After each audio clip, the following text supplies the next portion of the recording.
Hello నమస్తే. నేను మీ తూర్పుగోదావరి జిల్లా అన్వేషకుడు. ప్రస్తుతం కాకినాడ జిల్లా తుని శ్రీ శ్రీ తలుపులమ్మ అమ్మవారి ఆషాఢ మహోత్సవాలు ఈ నెల 15వ తేదీ నుంచి ఆగస్టు 12వ తారీఖు వరకు ఆషాఢ మాస మహోత్సవాలు అయితే ప్రారంభం కానున్నాయి.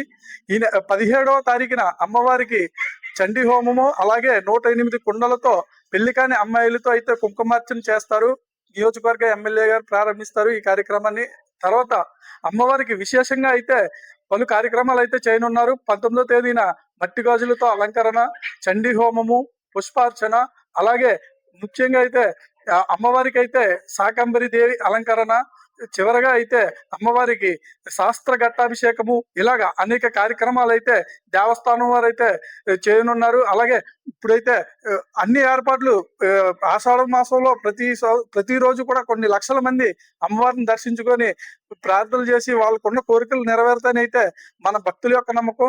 అన్ని ఏర్పాట్లు కూడా అయితే క్యూ లైన్లు కావచ్చు, మంచినీటి సౌకర్యాలు దేవస్థానం వారు అన్ని ఏర్పాట్లు పూర్తి చేశారు. యాత్రికులు అందరూ కూడా అమ్మవారిని దర్శించుకొని అమ్మవారి కృపకి పాత్రలు అవుతారని కోరుకుంటున్నాం. Thank you.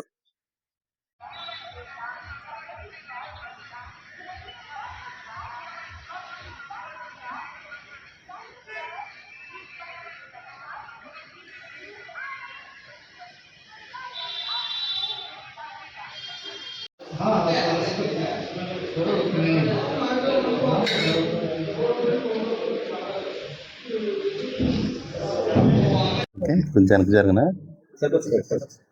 ఓం శ్రీమాత్రే నమః. కాకినాడ జిల్లా తుని మండలం లోయలో వేచేస్తున్న స్వయంభూ శ్రీ శ్రీ శ్రీ తలంపులమ్మ అమ్మవారి ఆషాఢ మాసోత్సవాలు ఈ నెల 15వ తారీఖు నుండి ఆగస్టు 12వ తారీఖు వరకు అత్యంత వైభవంగా నిర్వహించడానికి మా ధర్మకర్తల మండలి చైర్మన్ గారు, సభ్యులు మరియు దేవస్థాన సిబ్బంది ప్రత్యేకంగా ఏర్పాట్లు చేయబోతున్నాం. గతంలో కంటే భిన్నంగా వివిధ పూజా కార్యక్రమాలు ప్రారంభించి ఉన్నాం. ఇందులో భాగంగా ప్రతి శుక్రవారం అమ్మవారికి విశేష కుంకుమార్చనలన్నీ కూడా వేలాది మంది భక్తులను కూర్చోబెట్టి అమ్మవారికి కుంకుమ పూజ చేసి వారికి సారీ అనగా ప్రసాదం, చీర రవికిల గుడ్డ, పసుపు, కుంకుమ, గాజులు ఇవ్వబోతున్నాం.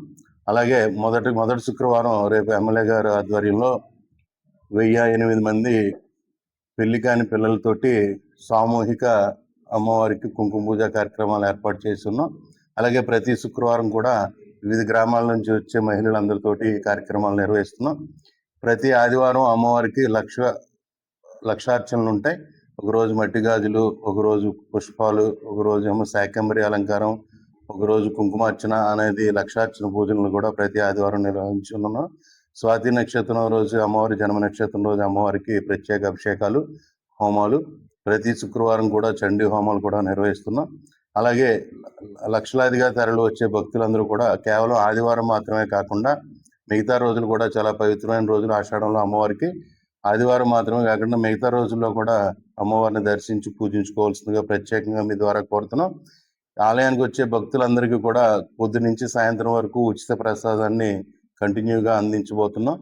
అలాగే క్యూ లైన్లోని, మహామండపాల్లోని, అలాగే రాజగోపురం ముందు గుడిలో దర్శనం చేసుకుని బయటకు వచ్చిన తర్వాత కూడా ప్రతి 30 మీటర్లకి ఒకటి డ్రింకింగ్ వాటర్ పాయింట్లు ఏర్పాటు చేసి భక్తులకి అందుబాటులోకి తీసుకొస్తున్నాం. క్యూ లైన్లో కూడా ప్రత్యేక సిబ్బందిని నియమించి వారికి క్యూ లైన్లో కూడా మంచినీళ్ళు సరఫరా చేయబోతున్నాం. అదనపు సిబ్బందిని తీసుకొచ్చి కౌంటర్లు ప్రత్యేకంగా ఏర్పాటు చేసి ప్రసాదం కౌంటర్లు, టికెట్ కౌంటర్లు కూడా అదనంగా ఏర్పాటు చేస్తున్నాం. భక్తులందరూ కూడా దేవాలయానికి వచ్చి టికెట్ కౌంటర్లో టికెట్ కొనుక్కోకుండా మన రాష్ట్ర ప్రభుత్వం గౌరవ ముఖ్యమంత్రి గారు ఏర్పాటు చేసిన మనమిత్ర యాప్ ద్వారా ఈ టికెట్లన్నీ కూడా మీ ఇంటి వద్ద నుంచే మీరు బుక్ చేసుకుని క్యూ లైన్లో వేచి ఉండకన్నా నేరుగా అమ్మవారి దర్శనం చేసుకునే అవకాశం ఉంది. కాబట్టి మీ టికెట్స్ మీ దగ్గరే తలుపుల అమ్మవారి వెబ్సైట్ ద్వారా కానీ మనమిత్ర ద్వారా కానీ అమ్మవారి టికెట్లు ముందుగా బుక్ చేసుకుని ఆలయానికి చేరుకోవాల్సిందిగా కూర్చున్నాం. అలాగే ప్రత్యేక పోలీస్ సిబ్బంది ద్వారా ప్రత్యేకమైన సిబ్బందిని ఏర్పాటు చేసి ట్రాఫిక్ నియంత్రణకు ప్రత్యేక ఏర్పాట్లు చేసాం. అలాగే ఎక్సైజ్ డిపార్ట్మెంట్, ఫారెస్ట్ డిపార్ట్మెంట్ ద్వారా కూడా ఇక్కడ ఏ విధమైన అసాంఘిక కార్యక్రమాలు జరగకుండా, అక్రమ మద్యం కానీ, గంజాయి లాంటి, పేకాట లాంటి కార్యక్రమాలు జరగకుండా ప్రత్యేక నిఘా ఏర్పాటు చేయబోతున్నాం. అలాగే ఈ సంవత్సరం ఫారెస్ట్ డిపార్ట్మెంట్ వారు ప్లాస్టిక్ రహిత దేవస్థానంగా మోడల్గా లోవ దేవస్థానాన్ని ఎంపిక చేసి ఉన్నారు. అందుకని ప్లాస్టిక్ని పూర్తిగా నిషేధించదలిచి ఉన్నాం.